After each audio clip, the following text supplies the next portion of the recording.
Supreme court में हल्का बंदी केस है तो सुप्रीम कोर्ट ने इंतखाबात ताखीर करने की एक और दरख्वास्त को मुस्तरद कर दिया।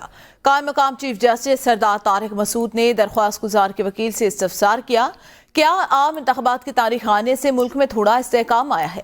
क्या आप मुल्क में इस्तेहकाम नहीं चाहते? आम इंतखाबात की तारीख आना कोई मामूली बात नहीं। इंतखाबी हल्का बंदी के हवाले से गलत फैसला किया गया। बशारत राजा मजीद आगाह करेंगे। जी बशारत, बताएगा। हल्का बंदी का केस है सुप्रीम कोर्ट के अंदर।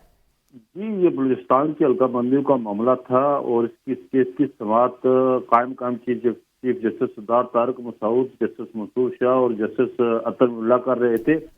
और केस की समाअत के दौरान कायम मकाम चीफ जस्टिस सरदार तारिक मसूद ने कहा कि आम इंतखाबात की तारीख आने से मुल्क में इस्तेहकाम आया है कि आप मुल्क में इस्तेहकाम नहीं चाहते।